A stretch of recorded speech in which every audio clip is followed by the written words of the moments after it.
Sean Murphy should be back sooner rather than later from his hip injury. Who does he replace on the roster? Let's talk about it.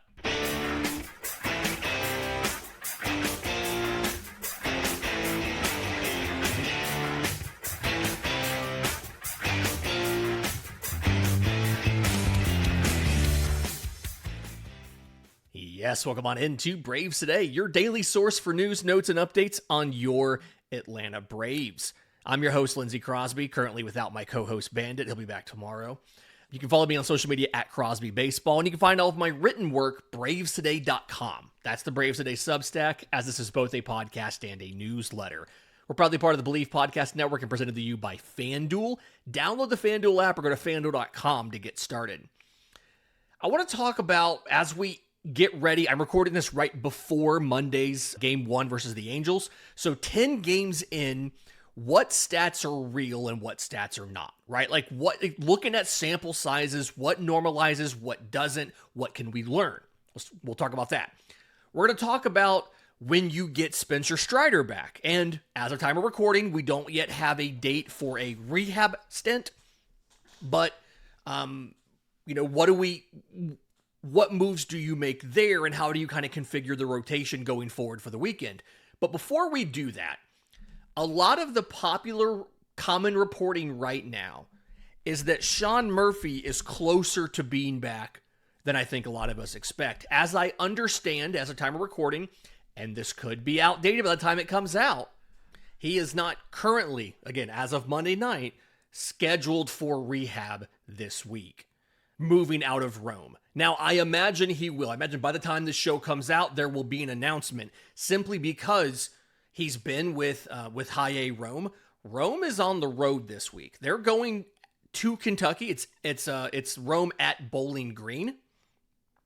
And matter of fact, the only Braves affiliate that is at home this week is AAA Gwinnett. Everybody else is on the road. Augusta is on the road at Delmarva. Columbus, it's not far, but they're on the road at Montgomery, the Biscuits. So the bus is going to drive past my house to get from Columbus to Montgomery. So it's not official yet, but I imagine Sean Murphy's rehab will get moved to Gwinnett. And I think the question is, he's caught some sim games. He's done a lot of the stuff that he needs to do to show that he is healthy and that he is ready for game action. And it's just ramping him up. Walt Weiss said, I think it was Saturday maybe? It was Sunday. Walt Weiss said that they just have to get him the reps. He never got a spring training, right? And so he had a sim game on Sunday. He had 6 at-bats. He caught the game. They just have to get him reps and get him volume. And it could be a couple weeks. It could be less. We talked about this, I think, last week when we first got the injury update for Murphy. We talked about the fact that he traditionally doesn't spend as long rehabbing as you would think a guy would. And from having talked to veteran hitters before, a lot of them have said that in their mind, spring training's too long.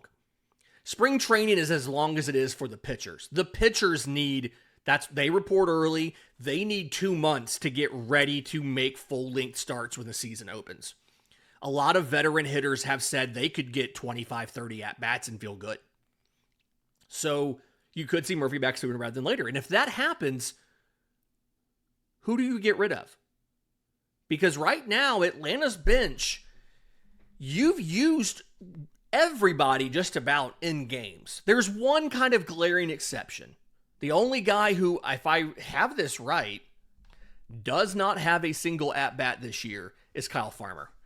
Everybody else has gotten into games, has made starts. It's just Kyle Farmer. Let's talk about the pros and cons of each guy. And shout out to my buddy Jake Mastriani of Locked On Braves. He got this question in his mailbag on Friday. And Jake said Kyle Farmer is probably the one that goes. And if you're looking at this from a playing time perspective, he is the last guy on the bench. The only times we've really seen Kyle Farmer get into games for the Braves is we saw him play third base a little bit on Sunday. the series finale in Arizona. Austin Riley was not in the lineup to start the game, and Mauricio Dubon was at third base. And when they pinch hit for Eli White with Dom Smith, Dubon went to right field and Farmer checked in at third. And then when that lineup spot came back around, Austin Riley took the at-bat and finished the game at third base. So Kyle Farmer has gotten no at-bats. And then from a defensive perspective, he has played in a grand total of 2 games at third base in this entire season. So from a playing time perspective, he's the one that would go. But I don't know if that's what you can do. Let's talk about the Jonah Heim thing. And I'm not the only person who's wondered if Heim could be the one to go. Buster Olney was on 680 The Fan on, I think, Monday, and he made the same point that I'm about to make. But Jonah Heim offensively, going into Monday's game, has given you virtually nothing. He's walked 3 times. He is 0 for 7 with 3 walks, 2 strikeouts, and 1 run scored. Now, he's giving you nothing at the plate. One of the issues you have with Jonah Heim and getting rid of him on the roster is he has been behind the plate for your 3 shutouts this year.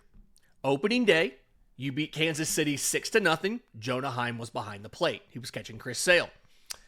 Monday the 30th, Braves versus A's. You win 4-0. Jonah Heim was behind the plate catching Bryce Elder. And then Friday, April 3rd, you beat the Diamondbacks 2-0. Jonah Heim was behind the plate catching Grant Holmes. One of the weaknesses in the public baseball analysis space is properly quantifying what catchers do, the impact catchers have on a game.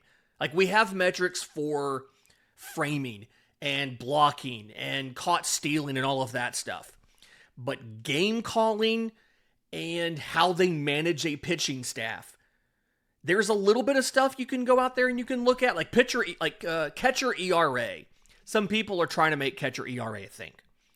I don't necessarily think that catcher ERA in and of itself tells you a ton until you get to a large enough sample where you don't have fluky stuff like, oh yeah, this guy caught 5th starters and this guy always caught the ace.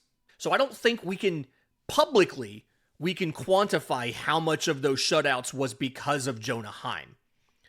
But if the organization feels like Jonah Heim was not the reason you got those 3 shutouts, you could see him going. And the point that Buster made, and that I was also going to make on the show, I want to make sure I say that so that people don't think I just listened to him and took his idea, is Dom Smith's your primary DH against righties, and other than a little bit of first base, which you don't need him to do, knock on wood, Matt Olson's never missed a game, he can't play defense. He can't help you defensively. And so if you get rid of Kyle Farmer and you keep Jonah Heim, and there's an argument to do that, we'll get there in a second. If you do that, that means that half of your bench defensively isn't giving you anything but catcher and first base. Now, some of this is mitigated a bit by the fact you have Mauricio Dubon, right? If you have, let's say, if you keep Heim and Dom Smith, your other part of the bench is Eli White and Jorge Mateo. Mateo is mostly an infielder. He can play some outfield. Eli White is almost entirely an outfielder. He played some first base for us last year in blowouts. He played a little bit of second base the year before that. But for the most part, when the Braves gave him plenty of run in spring training for playing the infield, then they just decided not to use him in the season. So he's probably just an emergency option.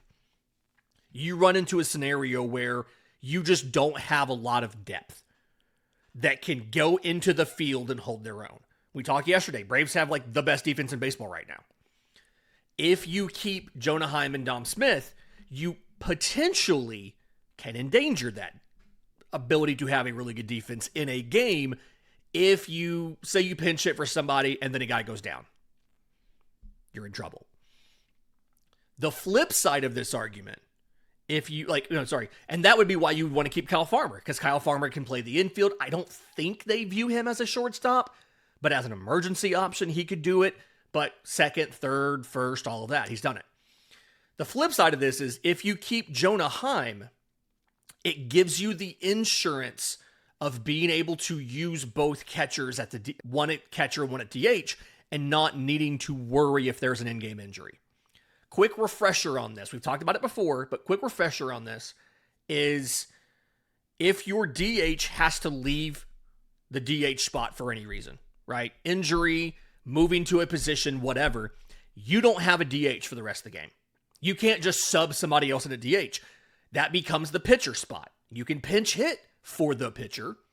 And I think the way we did, maybe it was Saturday's game, maybe it was Sunday's game, Robert Suárez technically entered the game as the DH. He's listed on the defensive game logs. And then they had to pinch hit for him. It's because they moved the DH. It was a whole thing. So if you keep Jonah Heim and you have a catcher go down in game, you can plug him in versus having to grab the DH and throw him in there and losing the DH. The flip side of that is how often does that happen? And if you keep Kyle Farmer, he started his major league career as a catcher. He has over 1,500 or 2,000 innings in the minors as a catcher. He can probably also, in an emergency situation, get you through a game. So it's not an easy decision. I really do think that if Jonah Heim hits, if he starts hitting between now and when Sean Murphy gets back, let's assume 2 weeks. Could be 3. Let's assume 2 weeks. Or the end of the month, the end of April, whatever. If Jonah Heim starts hitting between now and then, it feels kind of likely like they may or if the organization thinks that the shutouts were because of something that Jonah Heim did, an inherent quality and game calling and stuff that he has, then they keep him and Kyle Farmer's the one that's gone. But if they think that Kyle Farmer's defense, his ability to play virtually anywhere, doesn't have a ton of experience in the grass, but he's done it a little bit, he is an athlete. If they think that his ability to step in anywhere in the infield is useful, then he stays and Jonah Heim's probably the one that's gone. I honestly do think it's up to Heim. It's up to Heim's offensive performance. Curious to know what you think. Let me know. I'm on social media at Crosby Baseball. Let us know your thoughts on Jonah Heim versus Kyle Farmer, or is there somebody else that I'm missing here? Is Jorge Mateo possibly on the chopping block? I don't think so after the game he had on Sunday, but who knows? Let me know what you think. In just a minute, let's talk about the pitching move, because it feels kind of obvious what they might choose when Spencer Strider comes back. But let's still talk through the machinations. We'll do that next, right here on Braves Today.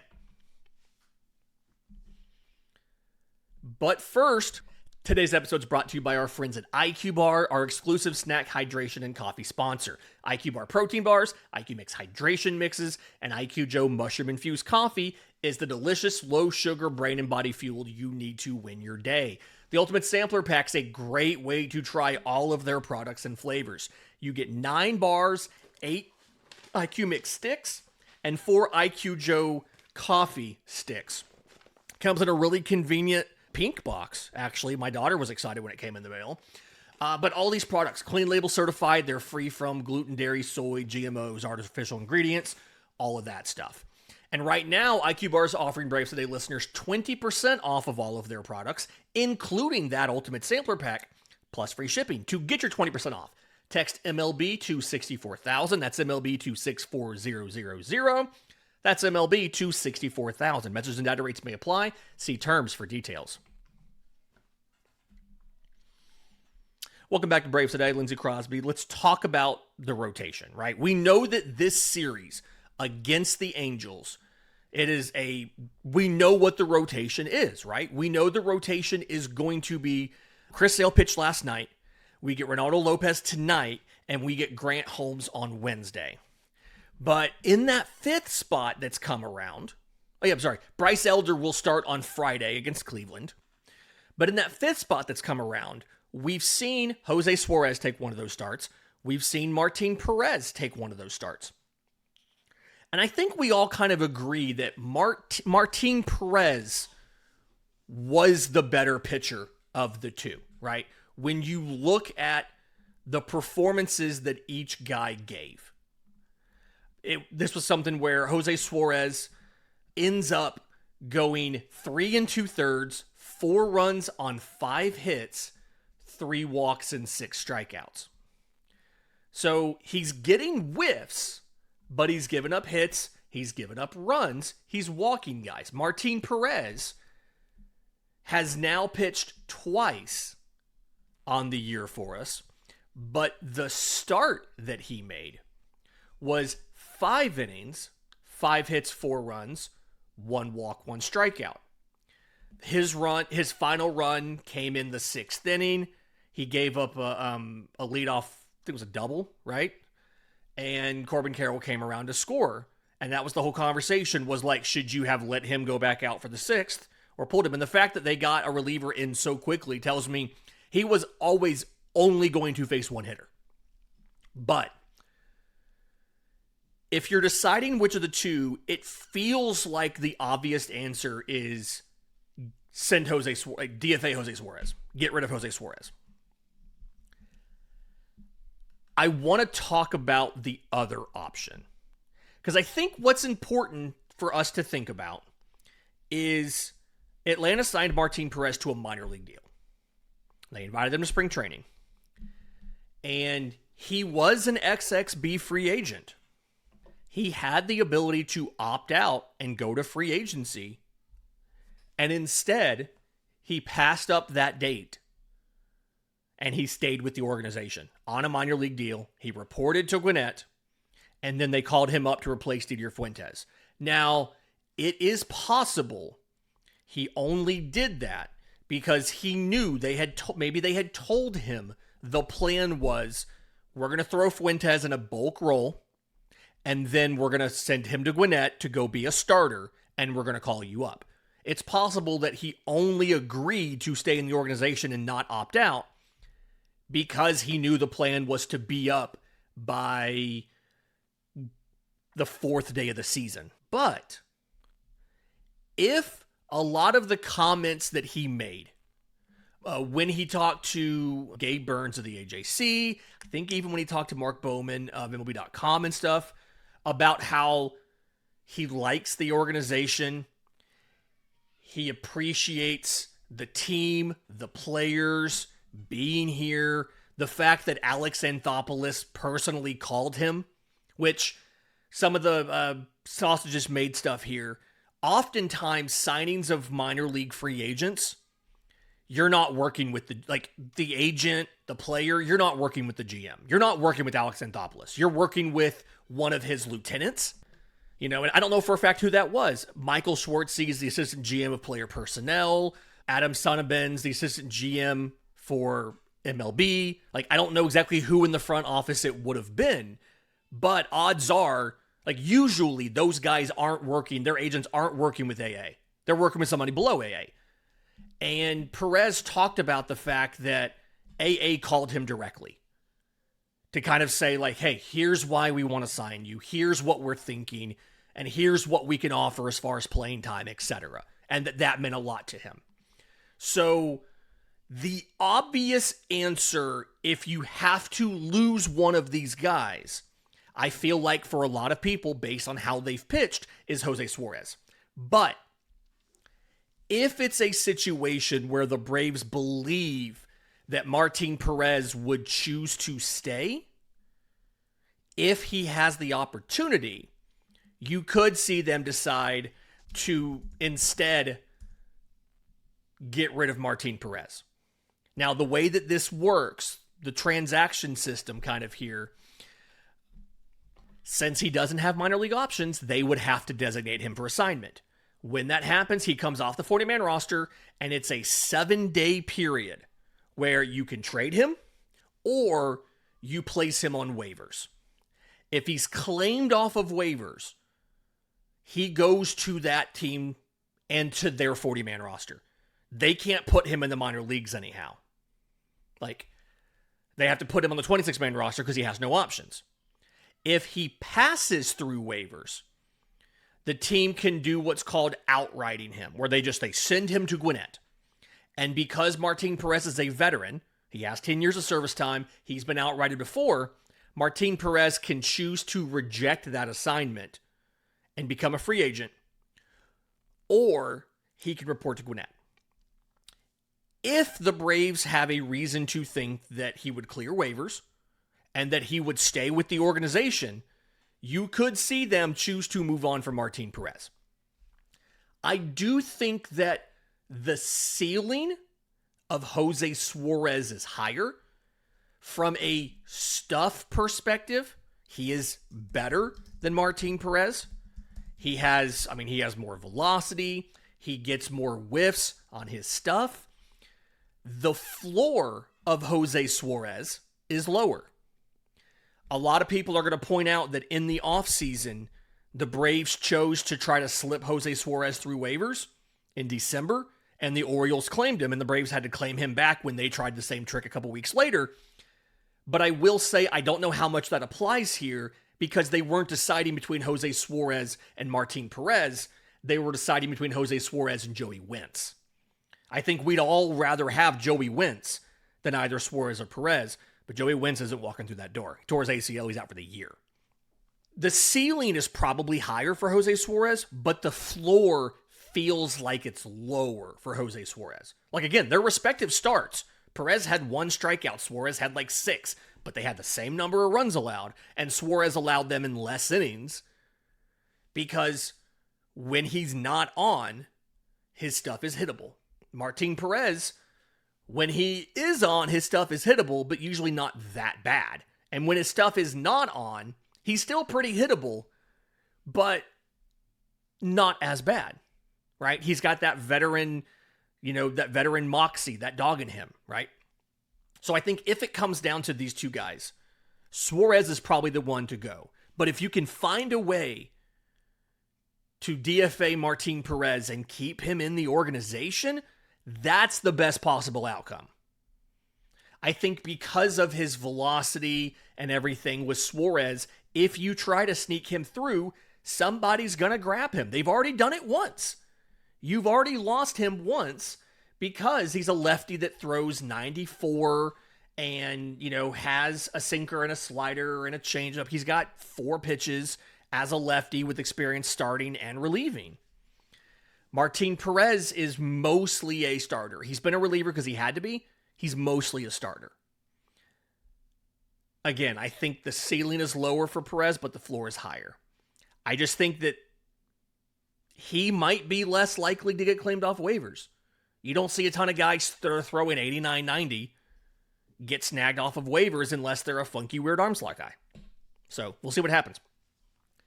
In just a minute, let's talk about some of the stats we've seen so far this year. Because a lot of people I've noticed, and I've been guilty of it a little bit too, have been talking about, oh yeah, the Braves are here in this stat and here in that stat. What is actually statistically significant and what is not? We'll talk about that next, right here on Braves Today. Final segment of Braves Today. Lindsay Crosby, welcome into all of my analytics nerds. This is our time right now to talk because there's been a lot of conversation about where the Braves rank in a lot of different things. And I'm guilty of this too. I talked about defensive stats. I talked about the pitching, the ERA, and all of that. So let's talk about some of, and this is mostly inputs, right? This is mostly things that go into getting your performance, right? The outputs are what they are. And for the most part, I think we all know that these are not where guys are going to end up. 10 games is not representative of anything. But let's go over some of the stats and when those will start to tell us something. Because there are some of these stats that on the way, you're going to be able to start learning something about the Braves sooner than you might think. So back in, I want to say it was December, I wrote a piece that talked about paying relievers and how it was dumb and the Braves shouldn't do it. And of course they did. They have an expensive bullpen. Feels like they always do under AA. But in there, I gave a list. I was trying to contextualize the fact that Reynaldo Iglesias gave up a ton of homers on a slider last year, but it was a very small sample size and it wasn't valid because homer rate doesn't stabilize until you faced 1,320 batters. And Reynaldo Iglesias has not faced that many batters. He did not face that many batters last season. Fun fact, since Reynaldo Iglesias, he is going on his 5th season in Atlanta. He has not faced that many batters. Going into Monday night's game, Reynaldo Iglesias has faced 869 batters as a member of the Atlanta Braves bullpen. Home run rate stabilizes at 1,320 for a pitcher.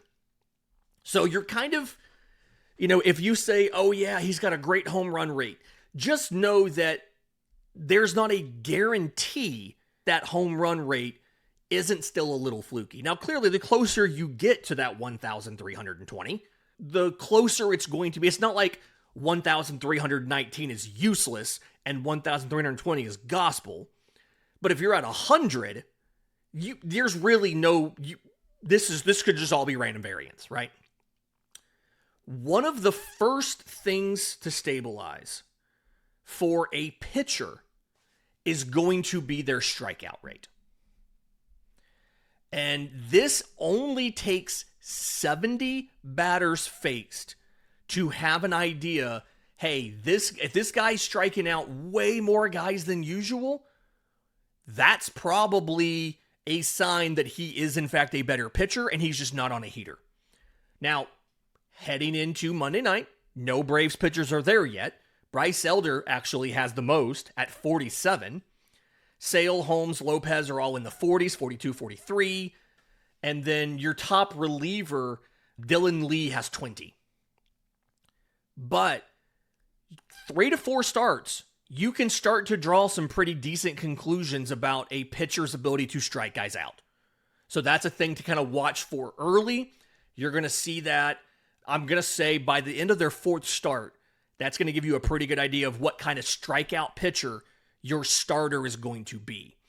Now, their walk rate does take a lot longer. That's 170 batters faced. Truth be told, I don't know exactly why this one is different. I'm assuming it's because usually the goal is walks happen a lot less often than strikeouts. And so you have to get a large enough sample of walks to be representative. I would assume that is it. Like, for instance, we're going to get back to Atlanta's Cy Young candidate. Bryce Elder has 13 strikeouts and 2 walks. I really don't think you face 47 batters, you walk 2. Really don't feel like you can accurately assess his ability to, not walk guys. It takes 170. So that's going to be, instead of 4 starts, you're looking at probably 8 to 10. So if a guy is doing really poorly with walks right now, Grant Holmes has 5. You can look back and you can say, hey, he wasn't great at walks last year. It's probably more of the same. He was surprisingly bad as a starter when it came to walks last year. But that's not for certain, and that could always change. Fun fact, going into Monday's game, the Braves have 21 strikeouts as a pitching staff. Just under 1/4 of them have been issued by Grant Holmes. He's got 5. Of the 21, he's got 5 of them. José Suárez has another 3, by the way. So, something to watch for there. When it comes to hitters, all of the other stuff, extra base hit rate, home run rate, all of that stuff is like 1,000 plus batters faced. Like, if you say a guy has a home run problem after 20 batters, that's ridiculous. It takes 1,320 to have a true idea of this isn't a fluky home run rate. Position players, there's a couple things that you can learn pretty quickly too. It's not average, it's not on base, it's not slug. Those are all in the 400, 500 and more kind of at-bats to get there. But ground ball rate, 70 balls in play. Fly ball rate, 70 balls in play. Those are things that happen pretty often for hitters. The two most common batted ball types are ground balls and fly balls, right? Pop-ups and line drives are so much more rare. And so 70 balls in play, which clearly, I don't think anybody in baseball is remotely close to 70 balls in play yet. Pulling it up on StatCast, the leader in batted ball events is what it's called, is when you put a ball into play fair. The leader in baseball is Luis Arraez at 38. So he's just barely halfway there entering Monday's games. Fun fact, number 2 in baseball, Drake Baldwin at 37. Number 4 in baseball, Ozzie Albies at 35. And number 8 in baseball, I guess technically tied, is Michael Harris. So you have you have Drake Baldwin, who is the MVP offensively right now, and then some of the bottom of the order guys getting a lot of balls in play pretty early in the year. And so these ground ball rates, there's still time for them to adjust, right? But the ground ball rate, the fly ball rate, Drake Baldwin's at a 51.4% ground ball rate. Less than ideal. Michael Harris, 52.9%. Less than ideal. Ozzie's at 40%. There's still time for these things to adjust, right? Fly ball rate for these. Drake Baldwin, 21%. Rounds to 22. Michael Harris, 21%. If you were curious, Ozzie's at 34%. He's actually doing really well as far as he's pulling balls in the air. He's elevating the ball. He's having a pretty good offensive season so far in this limited sample that is not yet fully statistically significant. I mentioned you have so fewer line drives than ground balls and fly balls. Line drive rate takes 650 balls in play. It's just not a very reliable thing that you can count on a guy doing. Like you have to get past midseason before you can be like, hey, this dude's a line drive machine, right? You might have feelings and vibes on it, but to know it's statistically accurate, 650 balls in play. One of the big ones that I am watching here that I really want to find out is swinging strike rate. And this is technically a plate discipline metric. It's not very common either. I had to reach out to some people to try to get a hold of Atlanta's swinging strike rate. But it is one of the fastest metrics for a pitcher to stabilize. It's exactly what it sounds like. They swing and miss at a ball. Swinging strike rate. It stabilizes around 150 pitches. Your swinging strike rate can be set after your second start. Now, obviously, it's going to change as you do things differently, but we can kind of get a range of where a guy is on a swinging strike rate, and we already have that now, right? I've pulled Atlanta's qualified starters, which means they all have at least I think it's maybe 9 innings. I think it's less for the relievers. The relievers are like 5. But like for Atlanta starters who have 10 innings, actually I went with 9 to get Martín Pérez in there, but 9 innings or more. And what you're looking for here, a good swinging strike rate is 11 to 13%. Above 14 and above is elite. 10 is average. Below 10 is below average. Okay? And the Braves' best starter at swinging strike rate, Grant Holmes, 13.7%. So just on the verge of elite. If you round it up, he's right at the minimum threshold for elite. He's thrown 11 innings. I'd love a couple more. Probably after his next start, we're going to feel a lot better about this. But that's pretty good. Chris Sale's at 10.8. I do think some of the explanation here is he was sick in that last start. He wasn't getting a ton of whiffs. He still powered through and gave you, 7 shutout innings? But that's why he has 12 innings. We probably don't want to count this just yet for him because we know the context behind the scenario. Bryce Elder, 11%. Reynaldo López, 9.6%. Not great. Below average. It could theoretically be a little bit concerning. His fielded independent pitching, by the way, is 5.29. He has a 1.64 ERA, a 5.29 fielded independent pitching. It's a little nerve-wracking, right? ERA and FIP aren't necessarily statistically significant yet either. So let's not panic about that yet. But swinging strike rate can give you a really good idea of how well guys are missing barrels, missing bats in general. And it's already stabilized for some of these guys. Bryce Elder, 13 innings, 11%, which is on the lower end of good. That does feel like it's better than he's done in past seasons, right? If you go back to 2025 and you look at swinging strike rate, a lot of these guys, especially when they stabilize, Dylan Lee was at 16.4%, which is absurdly elite. Tyler Kinley, 15.3. Spencer Strider, last year's version of Spencer Strider, was still at 13.9%. Spencer Schwellenbach was at 13.4%, right? To get to Bryce Elder, 9.3. He was below average last year. And he's gone from below average, he's past average, and he's like the bottom part of the good threshold in one offseason. Again, I'd love to get a little bit more innings in this, but if it's 100 to 150 pitches, 10 to 15 innings, he's at 12 innings already. You feel like he's pretty close to this being actually significant already. I'm going to keep checking some of these stats, and we'll be able to go and say, hey, I think that we're getting to the point where we can start to trust this stat or that stat or whatever, right? Hitters too. Ground ball rate, fly ball rate. I do want to look at Austin Riley's fly ball rate. I have to find out what the pop-up stabilization point is. I imagine it's something kind of like, 1,000 balls in play, because pop-ups happen so seldomly, except for him. He's doing a lot of them right now. But either way, we'll do that sometime soon.